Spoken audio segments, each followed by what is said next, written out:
Hi, I'm creating this video to give you a brief tour of CoactionNet, the case management system designed for social services and nonprofits in the Memphis area. This is one opening screen that you might have if you are working with CoactionNet. This is one that I've set up as a training screen, so you can see I have logged in under training group. And different groups have different dashboards. This dashboard here can be modified in any way that your organization wants. Just to give you an example, if I were a member of a different group, I would have a different look to my dashboard. I might have different items on my dashboard for another group. So that's just to give you an example of that. I'm going to go back in the training group and you'll see that I have totally different items on my front page. Any report that can be set up in the system can be displayed on your dashboard so that you can easily get information about your clients, or in the case of this top bulletin, you can get a list of the clients that you need to follow up with in the next few days, and you can set this for whatever interval that you want. It's very easy to find or enter a client into CoactionNet. You simply go to your client profile where you're presented with a list of clients that are in the system. First, you might search for that client, and this is a very robust search mechanism. I can search for anybody with a name beginning with H, and you'll see I get Hattie Lou client. Or I can search for someone whose name begins with SA, etc. And likewise, you can do that with the last name, although all the clients in this database begin with client. So it's not a very good example. If I clear my history, I can also search, you'll notice, on a number of other fields. I can search by what program they're in. I can search by their phone number. I can search by their address. I can search on all of these different fields. And almost any field in the data system can be set up to be a quick search field. So here we have our list of clients. And if we click on a client, we can see the client profile. This is the document folder for the client. We see that the client is enrolled in one program. Every time you see something in color, it'll tell you how many records are in there, and you can drop down and see those quick view of those records. This is an example of someone who has 2 client interactions in their system. Some people end up having a long list of client interactions, and they're all in order there. You notice that there's a self-sufficiency matrix record there. And all of these documents are different forms and fields that you need to keep track of for your clients. Some of them don't have very many fields on them at all, such as Social Security number, and others have quite a few different fields in them. For example, the characteristics and intake form keeps track of the marital status, language, citizenship, disability status, etc. So there's a number of different forms in the system that keep track of different things. If you come on board with CoactionNet, we work through all of these forms and figure out which ones you're going to have to use for your organization, and then we load those in your system and you have access to them to keep track of your data. If we need to enter a new client, we simply return to our search page, enter new client, and we proceed to enter information about that client. I can enter a prefix if I want, but I don't have to. The only fields that are required are the name, the date of birth, going to make Harry Client middle-aged man. His nickname may be Hal. He's male, and his primary race is going to be American Indian. We have the ability to put in a secondary race if we wish, or we can leave that blank. We can also put in ethnicity, and based on what we choose here, we might have an additional drop-down box that we can choose what ethnicity. We have recently built out some of the Hispanic ethnicities to include the ones most commonly seen in Memphis. And for an organization like Catholic Charities, if we wanted to build out other types of ethnicities, if we wanted to put subsets of Asian, we could also put that in there. That's all we have to do to enter a client record, so you notice that it did not take long at all to do that. Afterwards, we're presented with a document folder, and of course, since this is a new client, there's nothing in that document folder. We can then proceed to enroll the client in our program. So if you joined with us, the name of your program would be here in this list, and you would simply choose that. You could also have a secondary choice based on that. For example, I'll give you an example here. With the Exchange Club, they choose Exchange Club, and then they choose what specific program this person is enrolled in. The beauty of that is that you can have a client that's enrolled in several different programs in your organization, keep them all under your umbrella, but also assign them to different programs for your organization.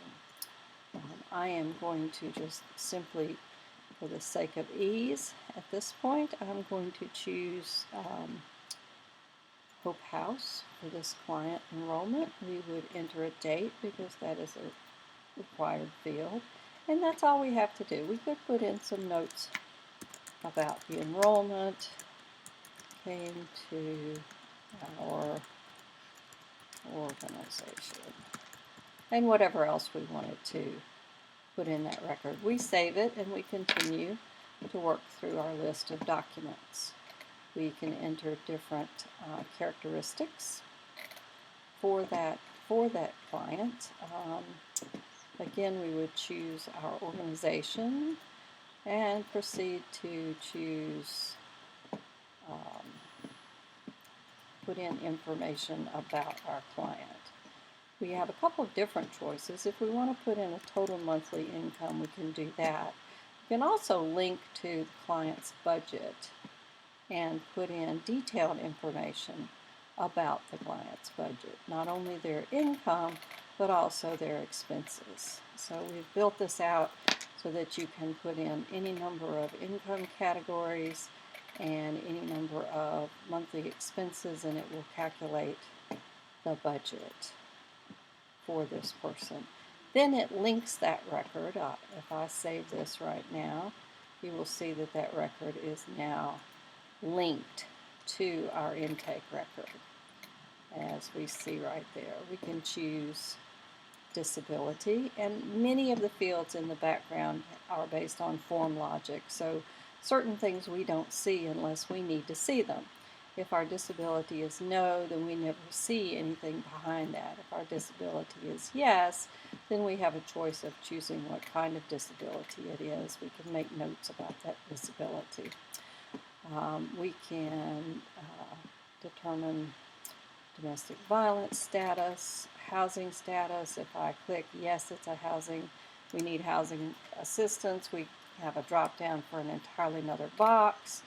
Likewise, if I choose yes for criminal history, we have a whole nother box that drops down, and you can see that you can enter quite a bit of information about a client all at one time. I'm not going to continue to fill that out. We have consent forms, client contact information. The contact form is really good because it allows us to complete our basic information about how to get in touch with someone. And it links directly to Google Maps, so that you can see I have put in here just a partial address, 8907 Poplar. It automatically looks in the country and says, okay, where could that be? Well, we don't want to look through a whole long list. It could be many, many places, so I'm just going to type in Memphis, and you'll notice that it finds 8907 Poplar Avenue and corrects me that indeed that is not in Memphis, but that is in Germantown. When I click on that, you will notice that it completely filled out the address with the correct Poplar Avenue spelling, Germantown, Tennessee, and the zip, and gave me a map of where that was located. Great for your case managers if they ever have to go visit a client. We can save that record and continue down our list of things. We can enter a number of different things that are important to case management with our client. We can link our individual success plan with our program enrollment. We can put in Harry wants assistance and fill this out as much as we want to fill it out. That becomes the basis for our work with the client. And then we can set goals for the client. So, for example, we can attach the goal to our success plan right there. And you could have a number of success plans for this client and have different goals that related to different subsets. So let's just say that we're looking for an employment goal, and then we're going to choose, all right, get a full-time job with adequate pay. We can attach documentation if we want to. It's a simple attach, just like that, and you can attach any kind of document except for certain ones. And you will see that obviously that did not work. So it does not want to attach an email document. It will attach a Word document, a PDF, or even an Excel spreadsheet. So my mistake that I chose the wrong kind of folder, or wrong kind of file to upload. We can set a target completion date for, so we'll do that a year from now, and our goal is identified. Then when we start working with our client and we start entering interactions for our client, we can likewise tie those interactions directly to the goal. So if we do service case management and choose a goal, we can say, yes, it's attached to my goal of getting a job.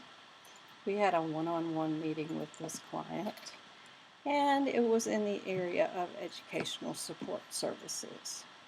And we had an initial intake meeting with this person. We did that at 5 p.m. and it lasted until 6 p.m. This way we can keep track of exactly how much time we spend with our clients, which is very important. We can assign an additional person to follow up, so everyone on your team would show up under this additional staff person. You could assign it. You can take notes. Harry had his intake meeting. And if you wanted to attach files, you would say yes, and you can attach up to 3 files with this. And just so you can see, you can put in a Word file. I won't choose the wrong file this time. You can put in a Word file. You can save this, and it is uploaded. And we'll go back to the folder. So now you can see that we have basic things. We have a client interaction that's tied to our goal and our success plan, and we can fill out other information as needed. The reports in the system are great. Just a few examples for you to see. One might be follow-ups. So again, we're looking at a follow-up report that would show us everyone we needed to follow up with within a given period of time, and we could set that time. Another example might be a goal report. So here we can run a report, and it's going to show us all of our clients who have goals. So there's Harry, and it's going to show us that his goal is in the area of employment, and this is the interaction that was done with Harry today to meet that goal. You can see that Johnny has 2 goal classifications, one for education and one for health, and again you can look at the amount of time we've spent with Johnny. All of these reports can be printed, they can be exported, they can be modified and filtered. If we wanted to filter this to say the date of the interaction was between, let's just say between April the 1st and today, then what you will notice when we apply that filter is that we only get these 2 clients because they are the only ones that have an interaction in that time period. You can delete that filter and your report will go right back where it was. There are other reports, and the reports are really endless. If you have a volunteer, if you have a volunteer module, you can keep track of your volunteers and when they worked or when they're available to work. This is just a quick report that shows me the available days for all of my volunteers in the system. If I want to say, well, who's available only on Friday, I could put in FRI at the top with my % sign, and it's going to show me that Mary Smothers and Sally Client are both available on Fridays. There is a donor module where you can keep track of your donors, their affiliation with your organization, their donation records, and their pledge records. And that is just a brief overview of CoactionNet. If this is something that you would like to know more about, please get in touch with me, Dottie Jones, 901-833-5808. Thank you, and have a great day.